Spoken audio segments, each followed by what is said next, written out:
2011 թվականին ունեցել ենք 2 շաբաթ տևողությամբ ճամբար Մուշ քաղաքում, որտեղ ունեցել ենք 10-ական ուսանող Հայաստանից և Թուրքիայից, համապատասխանաբար այդ ուսանողները աշխատել են 3 տարբեր խմբերում, բանավոր պատմության խմբում, ֆոտոյի խմբում և performance-ի խմբում, և ամեն խումբ ունեցել է աշխատանքի իր մեթոդները։ Բանավոր պատմության խմբի ուսանողները փորձել են հարցազրույցներ անել Մուշ քաղաքի և Մուշի շրջակա գյուղերի բնակիչների հետ և պարզել, թե ինչ հիշողություններ ունեն այդ մարդիկ այդ քաղաքի, իրենց բնակավայրի, այդտեղ ապրող հայերի, հայ-թուրքական նախորդ պատմության մասին, ֆոտոյի ուսանողները, այ կտեսնեք, ֆոտոներ են արել և Մուշում, և հարակից բնակավայրերում, և խորհուրդ կտամ այնտեղ մեր ֆոտոյի խմբի թյութերը Նանեն, որը նաև ամբողջ էքսպոզիցիան ինքն է կազմել, սակայն ցավոք այսօր ինքը այստեղ չի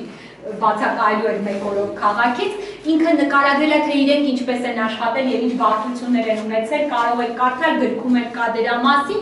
և ունեցել ենք ևս մի շատ հետաքրքիր խումբ, որը կոչվում է performance, մենք ինչքան էլ հայերեն գրքում այդ բառը թարգմանել են որպես բեմական արվեստ, ինքը ողջ խորությամբ չի արտահայտում այն ինչ իրականում performance-ն է, բայց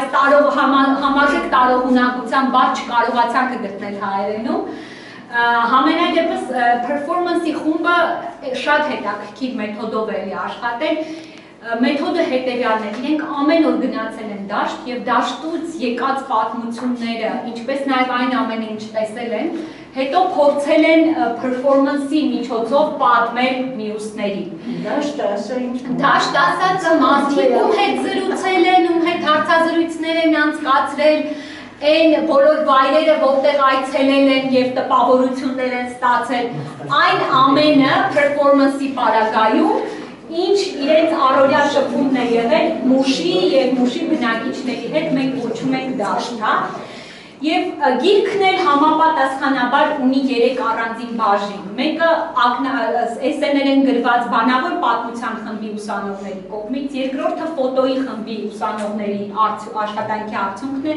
և երրորդը performance-ի խմբի ուսանողների սցենարն է, որով իրենք 2 բեմադրություն են ունեցել, մեկը Մուշում, մյուսը Հայաստանում։ Գրքի վերջում կա դիսկ, որտեղ ամբողջ բեմադրությունն է։ Գիրքը շատ հետաքրքիր մի կոմպոնենտ ունի, որի վրա ես կուզեմ բոլորիդ ուշադրությունը գրավել, դա քարտեզն է, որը գրքի վերջում է, դա մենք կոչում ենք Մուշի մեր ալտերնատիվ քարտեզ, և այդ քարտեզը իր վրա ունի այն բոլոր կետերը, այն բոլոր պատմությունները, որոնք մենք հավաքել ենք ծրագրի ընթացքում։